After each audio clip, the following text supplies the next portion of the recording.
To write. I've just realised I haven't plugged in my microphone. Hold on a second. Bear with. I glanced across at my mic and it wasn't blinking at me. Hold on a second. Right. Where are we now then? Let's just check the settings on that one. You get all the good behind the scenes stuff. Aren't you lucky? Oh, it still doesn't like that very much. The reason why I want the decent mic is because there we go. Right, we've switched to the Yeti. Brilliant. The reason why I want the decent mic is because the podcast version is much neater and nicer. Though watching it on video, you almost certainly wouldn't notice because you have the visual stimulation as well. But on the audio version, that audio piece is so much more important. Anyway, that's a bit of behind the scenes stuff. I just happened, like I say, glance across and there was not a red dot on my microphone, but there is now. Let's start again. Good morning. Welcome to today's episode of Ready to Write. I am your host, Elle Edwards, keeping it real as always. I am delighted to be here with you today to share today's episode. Today's episode is called You Are What You Eat. Now, much like yesterday, I should give two quick caveats. First thing, number one, is I am not a health professional or dietitian or any of that good stuff. I'm not here to tell you what to eat. And I also ought to say as well that this is not about nagging you to give up or start with certain things. Instead, I want to just share with you a little story because I had an experience a few years ago which really drummed into me or made even more obvious actually the power of what we put into our bodies. So this particular story starts the week after my husband's 40th birthday. And we had gone to Bath. Those of you who are not in the UK, Bath is a beautiful city in England. It's not that far from where I live. It's a couple of hours away, maybe not even that far. But it's a beautiful city. My husband likes Bath a lot. And so my parents had very kindly had the children for the weekend. So we went to Bath for the weekend. We stayed in this really dinky little flat, which we found on Airbnb. It was beautiful. We had a lovely weekend. And it was just gorgeous. Came back from that weekend and got the kids back off to school, started getting back into day-to-day routines and was feeling quite lethargic and tired and because it had been a busy weekend. After you've had lots of fun and it's great, but it also can be quite tiring. It takes you a few days to recover. It was kind of that experience. And this lasted for a good few days until suddenly at about Wednesday or Thursday of that new week, I went, I wonder if part of the reason why I'm feeling quite so tired and my get up and go had got up and gone is because I'm continuing to maybe not look after myself in the best way possible. You know what it's like when you're feeling tired and a little bit run down. You don't really necessarily want to be cooking from scratch. You also tend, maybe it's just me, but we have this tendency to reach for convenience foods. We have a tendency to reach for crisps and maybe some chocolate and all of that good stuff. And this thought occurred to me, well, maybe the reason why I'm still feeling so tired is because I'm not actually giving my body the nourishment it needs. And so I thought, maybe. I don't know why it suddenly popped in my head that day. I mean, quite transparently, whilst I was a Christian, I wasn't doing life with God and having these conversations with him like I do now. If this happened now, you can absolutely guarantee I'd go, okay, God, what's going on? Why do I feel so tired? And I'm sure him in his love being so gracious and kind would tell me. I wasn't having those conversations with God yet because I hadn't yet learned at that point that I could. You remember, I've shared with you before my story up until I think it was the end of 2019 when I asked God my very first direct question.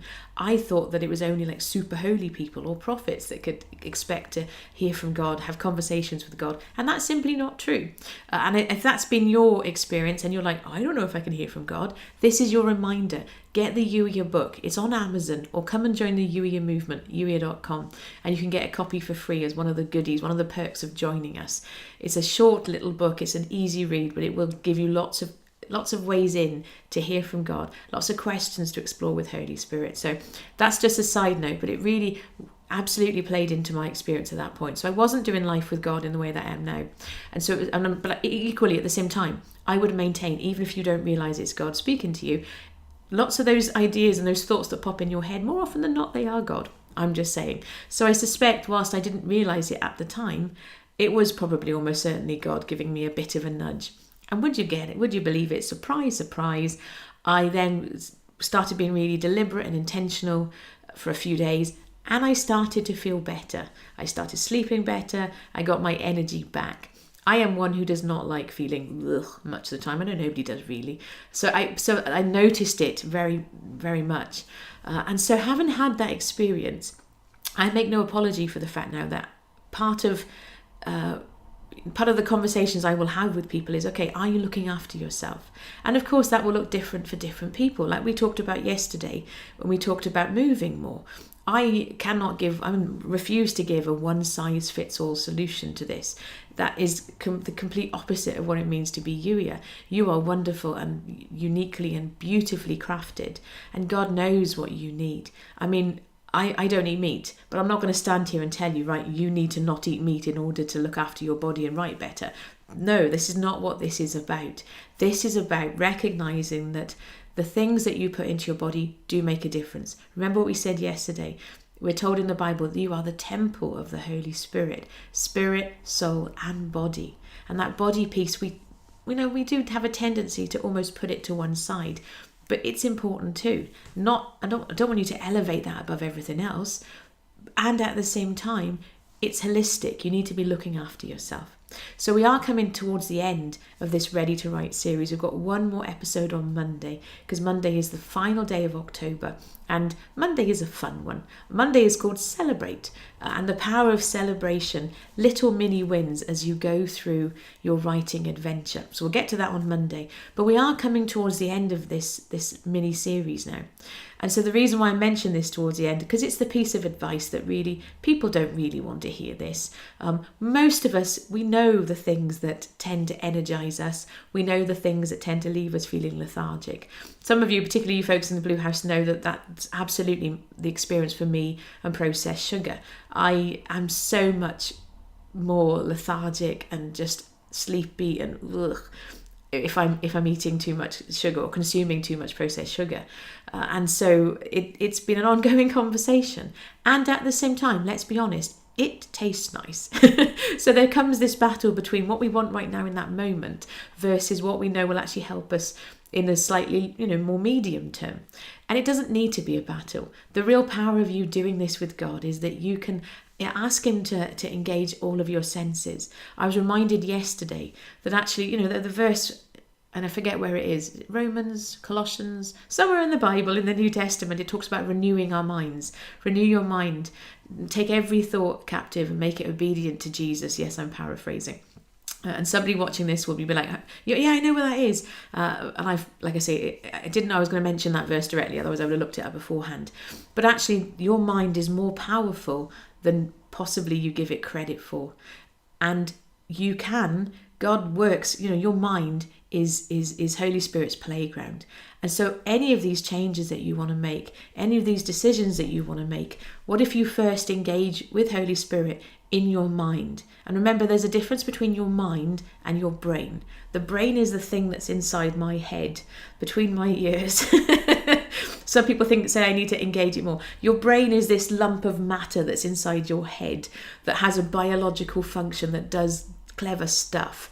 Your mind is bigger than that. Your mind is the stuff that I get geeky about around the reticular activating system, those filters that come in all of that good stuff. God said it first, renew your mind. How do you do that? You do that with Holy Spirit.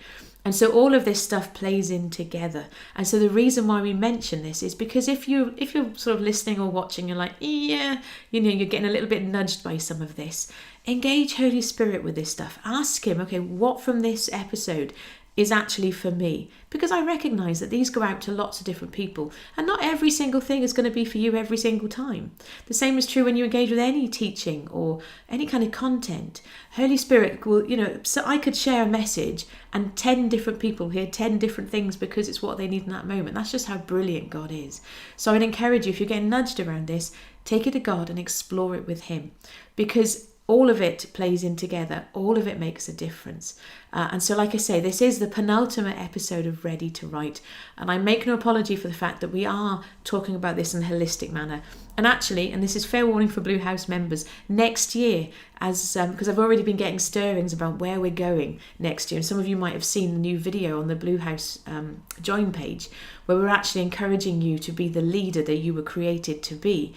We are going to be going holistic with this. It's not just about everything that's going on in your mind. It's a holistic thing. How can you possibly expect to lead well if you're feeling tired and run down and frustrated? And actually the stuff that you eat and consume does play into that. So this is not about lecturing. I mean, I'm curvy. I'm the last person to stand here and give lectures around eating and dietitian and all that stuff. It's not about that. This is about recognizing that your body is wonderfully crafted, and the stuff that you put into it does make a difference, both in how you step up as a leader, but also as it pertains to this writing adventure that we've been thinking about for the last however many days, 16 days, I can't remember when we started this now. The writing adventure, as you're getting ready to write your book, all of this makes a difference. So like I say, explore it with God. Ask him which piece of this is for you. With that reminder as well, of course, and I will remind you again one more time on Monday, if you've been enjoying these episodes and you're like, oh, I would like some more of this encouragement and support, and plus a lot more practical stuff, we have you covered. The Rainbow Room inside the Blue House is specifically for helping you plan, write, publish and market your book. There is a message that is yours to share with the world, and we want you to get it out there. So you will see underneath this episode, there'll be links where you can find out more. You can come and join us. And I probably will be posting on social media. So if you're following along there, you'll see that as well. So if you're getting a nudge about that, again, ask God, is the Rainbow Room for me right now? Remembering, if you wait for the perfect time, you're going to be waiting forever. I know that it's the end of October, it's almost November. We're starting to think about Christmas. There might be this temptation to go, oh, no, it's not quite the right time. I'll start another time. The very best time I would maintain is right now. We can help you get a plan in place so you can consistently show up. Remember what we said already, consistency trumps talent. Every single time. This is not about you. I mean, you can write a book in a month, and if you're following along with NaNoWriMo, you might choose to do that. Brilliant, wonderful. You can do that. For some people, though, that's actually not the kindest and best way to get this done. I would far rather you show up and write for 15 minutes every single day and get your book finished in 3 months or 6 months versus, okay, I'm going to write 3,000 words a day, and then you maybe just fall off the cliff after maybe day 3 because it's exhausting and can't fit with how you do life. There is not one size does not fit all with this. We can have these conversations and help you plan what's the best way for you to get your book written. And we do cover all of that inside the Rainbow Room.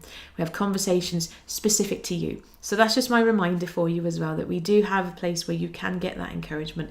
I am banging on about this because for the right people, there is a message that is yours to share with the world.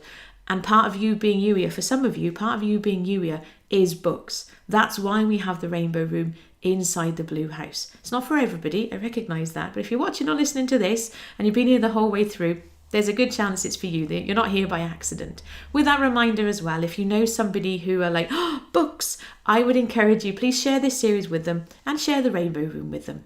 Because I don't know who I don't know. And one of the pieces, some of you know, Holy Spirit, about a year or so ago, invited me to step away from social media for a time.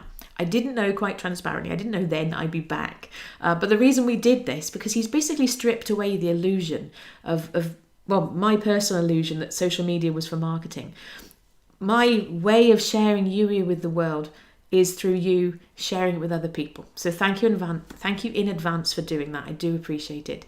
And with all of that said, that's this episode coming to an end. Explore it with Holy Spirit. Remember, your plaything for today, particularly if you're being nudged around this, is to explore it with Holy Spirit. How does this, you are what you eat, how does this apply to me? How do I, what's my next step? What do I do with this?